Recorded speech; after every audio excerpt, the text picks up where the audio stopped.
Today I'm back to share some amazing what's for dinners.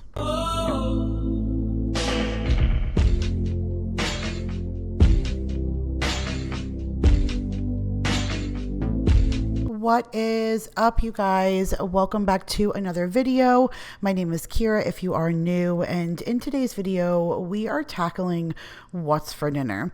I know I have mentioned this a ton of times before, but my what's for dinner videos are a little unconventional because I don't actually share a breakdown of me making the recipe. This is just the after, but I promise you I always have a source for how I got to where I got. Some meals are super simple and don't need any explanation. I'm a mom of 3, and so sometimes taking the easy way out just works for our schedule. But then anything that takes any kind of explanation, like I said, I have a source, whether it's another full-fledged cooking video where I break down step by step, or maybe it's a link to a recipe on Pinterest that I used as my inspiration. Either way, I have a ton of beautifully plated, deliciously tasting dinner clips to share with you guys, and I hope that you are just excited as I am to watch them, as I am to share them. So let me start off first by sharing one of our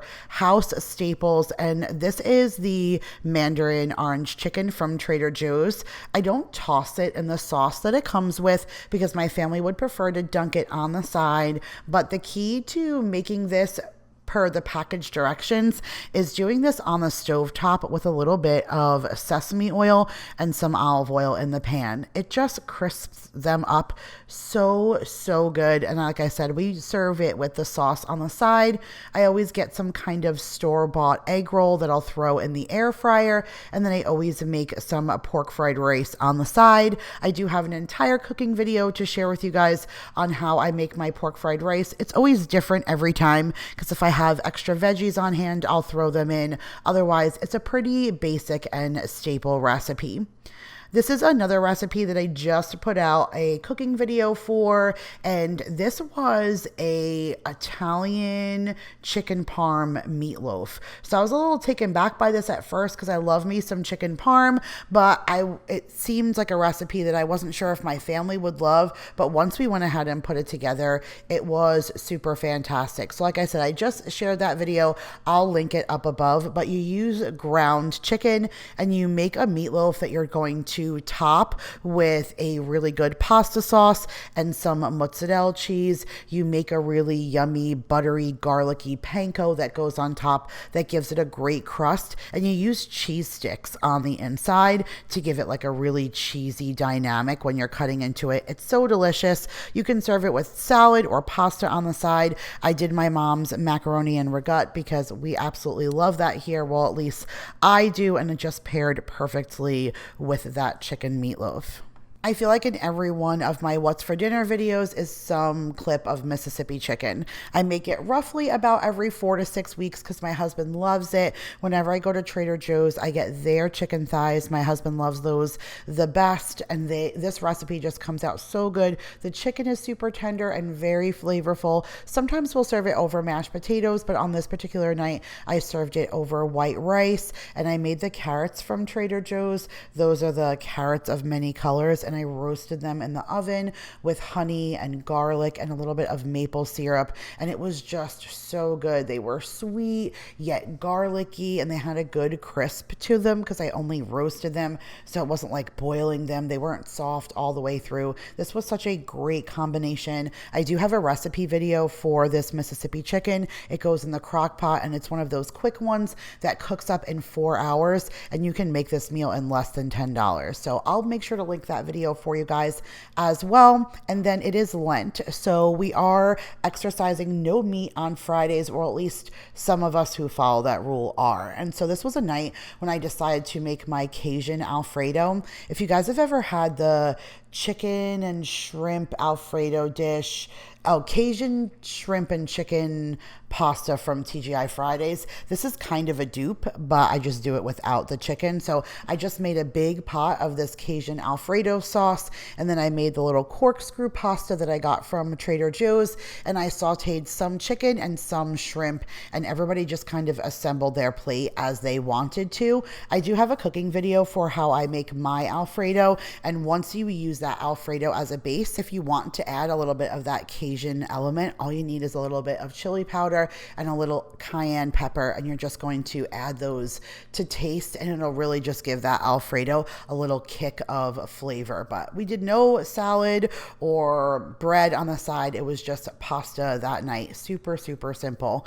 Another super simple night was burgers, but what made it was these brioche buns. I love the brioche buns. They're so soft and so delicious, and I actually did some caramelized onions that night. We had some leftover Monterey Jack cheese, the Tillamook slices that I got from Costco, and so we put those on top, and it was so good. I usually serve burgers with either fries or mac and cheese. If you see a salad, that means that we did mac and cheese, because I'm not a huge fan, but I'll love me a good salad. And this is the Honey Crisp apple salad. I believe I found this one at Sprouts, and the dressing was so good, but I love the little dehydrated pieces of apple, and I added my own croutons, and it was just so delicious. So nothing like a simple burger and salad. All right, now this just kills me. So if you guys know, you know, but I went to Sam's and bought this gigantic pot pie that said it was like $3.68. So I thought that's what it was, but it wasn't. It was a pound,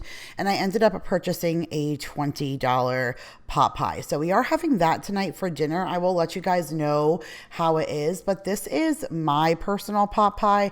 I have a video for this, so I can link it up above for you. It's like a man's video where it just shares like very manly kinds of freezer meals, but I made this pot pie in it, and it's also in my first cookbook that I wrote with Vanessa and Nicole. It is a very simple recipe, but it is so delicious, and you can make a hell of a lot of them for $20. So if you like a good pot pie, I suggest you check out that recipe. All right, speaking of Vanessa, her and I went to go visit Nicole in New Orleans, and Nicole took us to like all the awesome places to eat. And one of the places that she took us to was a place called New Orleans Food and Spirits. And this place was just so good. This was just a little clip that I saved from my Instagram, and this is appetizers. So that is a crawfish egg roll. It's called a Voodoo Roll, and that is like a really yummy honey mustard sauce. Holy cow, these things were so dynamite. And then that, you guys, is a hush puppy that had real pieces of corn and green onion in it. The best hush puppy I have ever had in my entire life. And then this was my dinner. So this is like a shrimp. I don't even know what they called it, like a whole trip around the shrimp. I don't even know. So that is just regular New Orleans fried shrimp. And then that is shrimp, like a shrimp Alfredo kind of dish over pasta. And then in the back is 2 pieces of stuffed shrimp that was stuffed with, it wasn't crawfish. I think it was stuffed with crab meat. Yeah, it was crab meat stuffed shrimp. Holy cow, you guys. Talk about one of the best seafood restaurants I've ever eaten in. Some of the best seafood ever. Hands down, if you were in the area, in the Covington area, check out New Orleans Food and Spirits. Like the best meal ever. This meal, however, did take a close second. So this was a St. Patrick's Day, and what a variety of yummy, delicious food. So that's the flat cut corned beef that I cooked in the crock pot. I added a little bit of beer to it. It was so yummy and so tender. It fell apart. Like, we really love it. I don't make it with cabbage and potatoes and stuff like that, because nobody really likes the vegetables that are boiled like that. Nobody else eats cabbage but me. So I just make the corned beef, and then I usually make stuff on the side. And so those are the potato pancakes that I got from Trader Joe's. And then that's also the green onion bread that I got from Trader Joe's. And we made those up and served it alongside of the corned beef. I like applesauce and sour cream with my potato pancakes, so we had that on the side. But this was a really yummy, super simple, but very yummy yummy St. Patrick's Day dinner. All right, so here is one of the recipes. I actually shared this in a recent video, but this was the rustic Spanish-like stew that I made of Leanne's. Very, very yummy. I'll link that video up above for you guys. This is in the same video where I shared that Parmesan Italian chicken Parmesan meatloaf. This was very good and very simple. In the crock pot, just a few ingredients. After we made it though, I didn't really know what I wanted to do with it. I wish I would have served it over cornbread or something like that, but I ended up just putting it in the bowl and adding a little bit of sour cream, red onion, cilantro, and then we used some tortilla chips and like scooped it more like a Tex-Mex kind of meal. I definitely would give it a try. Very simple, like I said, and very easy. All right, you guys, I'm super excited to share this clip because this is kind of the introduction or letting you guys know the new cookbook that Vanessa and I will be putting out together. But we are doing a crock pot cookbook for Crocktober. She is super excited about it. That is definitely something that she loves to share, is a good crock pot recipe.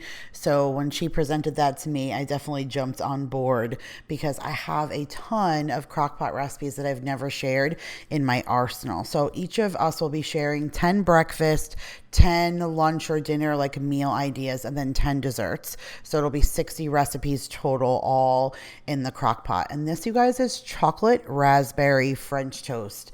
I used a panettone to make it, but you can use any bread that you want to, but it is super, super easy. It's all about layering. It's bread, your raspberries, your chocolate chips, your mixture, and then in the crock pot for 2 hours until it's all solidified and super ooey and gooey and delicious. And we put this in the bowl. I put a little bit of butter on top while it was still hot, and then added a little bit of whipped cream. And this was so good. I made Mrs. Jones chicken sausage that night, and then we ate that alongside of it. I was going to do eggs, but we ended up having eggs for lunch that day, so we just stuck with the French toast and sausage for dinner. But you guys, I can't wait to share this cookbook with you because there's so many great recipes. Here is another one. So I've cooked 3 so far, and I've shared them all with you here. Not the actual recipe, you guys can get that in the cookbook, but at least a picture just to give you guys a little insight of what's coming. And this is a Salisbury steak recipe. I love the gravy that this Salisbury steak makes, and we made mashed potatoes, and you can see like I did 1 good ladle of gravy over this Salisbury steak that I put on top, and it pooled all of the gravy around the mashed potatoes. This was so dynamite. I probably should have taken a picture of my empty plate because I cleaned it, and it's very rare that I do that. But this Salisbury steak recipe is very, very easy but very flavorful. It is tender, so delicious. We did no other veggies with it, just a nice piece of Salisbury steak on top of that, mashed potatoes with all the gravy and the fresh parsley, the mushrooms, the onions. I can't wait to share that recipe with you guys. So this was a Friday night. Of course, we're doing, like I said, no meat on Fridays, and this was something I was super excited to have because it was very easy and thrown together. But this was just coconut shrimp. I got it, I want to say even got it for Christmas time, and we never had it, or no, I think I got it for Paul's birthday, and we never ended up having the coconut shrimp. But I made a bunch of coconut shrimp. We only made half the bag, so we still have some to have on backup, which is great. And then I made the hush puppy mix that we brought home from Louisiana. They came out dark on the outside, but the inside was very light and still fluffy like regular cornbread. I still would rather eat those hush puppies from New Orleans Food and Spirits, but these were very good. And then that's also the red beans and rice, the Zatarain's box that I bought while I was in Louisiana also. So it was a very like Southern style meal, the red beans and rice, the hush puppies, the coconut shrimp, all pretty simple box things, but very, very, very yummy. Speaking of a very yummy dinner, this is probably my favorite out of the whole video of clips to share was this one. So I got great steak from Sam's Club that we grilled up, and I had the chimichurri sauce from Sprouts. So the green that you see on top of the steak is called chimichurri, and it's almost like green goddess.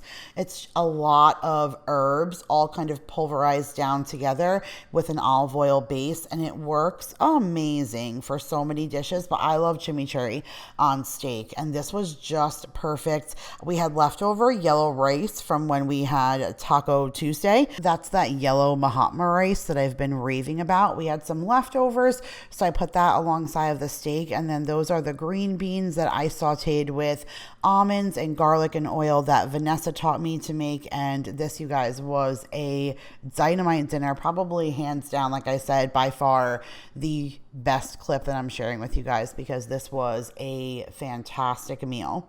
This was really good to you guys though, and this is the third meal that I've cooked so far in the crock pot, and this is crock pot lo mein. Chicken lo mein, so good. It worked out perfect because we had been craving lo mein prior to deciding to do this cookbook, and I had bought all the things for it. And then when we decided to do it, I was like, oh yeah, perfect. I'm gonna do lo mein in the crock pot. And so that's what I did. That was like the picture that I took for the cookbook, but then this is my actual plate. So these are the egg rolls that I got from Aldi. That's the lo mein, and then that's the sweet and sour chicken that I also got from Aldi. You can see I cooked it the same way that I did the Mandarin orange chicken on the stove with a little bit of oil, sesame oil, and olive oil, and then I always put the sauce in a ramekin on the side. Not everybody is the sauce kind of people. I like it, Maya likes it, but Mason not so much, Jake not so much. They would both prefer more of the plain, so I usually do separate them. But the nice air fried egg rolls with that really delicious lo mein and that chicken on the side made a absolutely perfect but inexpensive at home Chinese takeout night. All right, so that, you guys, draws it to a close. We came full circle. We started with a plate of the Mandarin orange chicken from Trader Joe's, and we were ending with the orange chicken from Aldi. So like I said, we definitely came full circle, but I feel like I got a chance to really share with you guys exactly what goes on here in my kitchen, whether we're doing something simple like burgers and salad, or whether we're amping it up and we're doing raspberry French toast or Salisbury steak. I feel like there's so much diversity here in my kitchen. We have so many different palettes, and I love to cater to all of them, and I love to share it with you guys. So I hope you enjoyed today's video and the style in which I share it with you guys. If you did, make sure to give it a huge thumbs up. Subscribe if you are new. Check the description box for all of those links, or up in the iCards. I love you guys so much, and I will see you guys in the next one.